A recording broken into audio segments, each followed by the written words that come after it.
तिचं कुठेतरी लग्न होतं. तिची परिस्थिती गरिबीची असते, पण तिचा भाऊ मात्र छान श्रीमंत पैशावाला असतो. मुंबईत त्याचं घर असतं, पण बहीण मात्र एका छोट्याशा गावामध्ये एका छोट्याशा घरामध्ये शेतात काम करून घर चालवत असते. असेच काही दिवस निघून जातात. रक्षाबंधनचा दिवस उजाडतो. तिला तिच्या भावाकडे जायचं तर असतं, पण काय करणार हो बिचारी, सासूरवाशी नसते होती. तिला जायचं तर असतं, पण धावणारा बांधलेली गाय आणि सून सारखीच असते हो. किती स्वतंत्र असुद्या उचलली बॅग निघाली माहिती, इतकं सोपं तिचं आयुष्य नाहीच हो, इतकं सोपं तिचं आयुष्य नाहीच हो. तिला तिच्या भावाकडे जायची खूप ओढ लागली असते. तिच्या सासूबाईला कळतं आज रक्षाबंधन आहे, आज आपल्या सुनेला तिच्या माहेरी जायची खूप ओढ लागली आहे.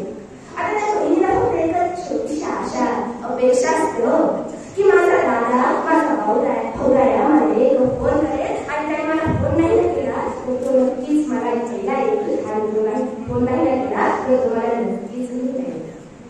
बॅगने सकाळीच भरून ठेवलेली असते. घरातलं काहीच काम तिला सुचत नाही. आत ये बाहेर जा, आत ये बाहेर जा, हे चालू आहे तिचं. आणि वाटेकडे पाहते आणि म्हणते, अरे दादा अरे भाऊराया येणार आता, अरे दादा अरे भाऊराया येणार आता, खूप दिवस झाले ते पाहून तुला, अरे दादा खूप दिवस पाहण्याची ओढ लागली रे दादा, अरे दादा तिला पाहण्याची ओढ लागली रे दादा. संध्याकाळ होते. तिचा दादा तिचा भाऊराया काही येत नाही. तिला सासूला सांगावंच वाटत नाही की माझा दादा माझा भाऊराया आला नाही हो, की माझ्या दादाने माझ्या भाऊरायाने मला एक फोन सुद्धा केला नाही हो. तिला वाटतं माझ्या माहेरचा कमीपणा येईल म्हणून शांत बसते हो बिचारी. आणि सासूला देखील सांगत नाही. आपल्या मनातील व्यथा कोणाला सांगू म्हणून रूम मध्ये जाते. एक कागद घेते, एक पेन घेते आणि त्या पेनाने त्या कागदावर आपल्या गोष्टी उतरायला सुरुवात करते. डोळ्यातले अश्रू टपाटपा त्या कागदावर पडतायत आणि ती बहीण काय लिहिते बरं का, आणि ती बहीण काय लिहिते बरं का, गरली दमाग संचाया, गरली दमाग संचाया, हरवलाय भाऊ माझा, हरवलाय भाऊ माझा. सांगणारे दादा, सांगणारे दादा, तुला कुठल्या पत्त्यावर भेटायला येऊ, तुला कुठल्या पत्त्यावर भेटायला येऊ.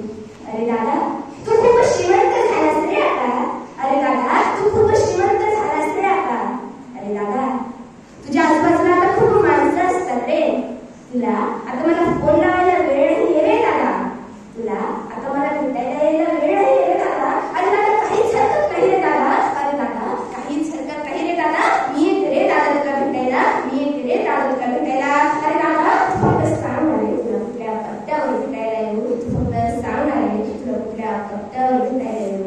अरे दादा नको घरदार नको पैसा पाणी, अरे दादा नको घरदार नको पैसा पाणी, देवाकडे फक्त एकच मागणं मागते रे, अरे दादा देवाकडे फक्त एकच मागणं मागते रे, माझ्या दादाचं माझ्या भाऊरायाचं आयुष्य सुखाचं राहू दे. अरे दादा गरीब आहे मी, अरे दादा गरीब आहे मी, पण तू सांग ना तुला कुठल्या रंगाचा शर्ट आणू, पण तू सांग ना तुला कुठल्या रंगाचा शर्ट आणू. अरे दादा सांगणार रे तुला कुठल्या पत्त्यावर भेटायला येऊ, अरे दादा सांगणार रे तुला कुठल्या पत्त्यावर भेटायला येऊ.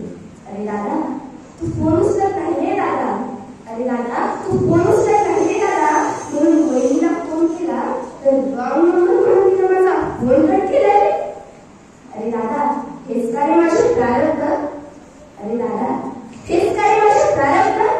असू दे रे दादा तू नको रे म्हणायला लागून घेऊ दादा, तू फक्त सांग रे दादा तुला कुठल्या पत्त्यावर भेटायला येऊ, तुला कुठल्या पत्त्यावर भेटायला येऊ.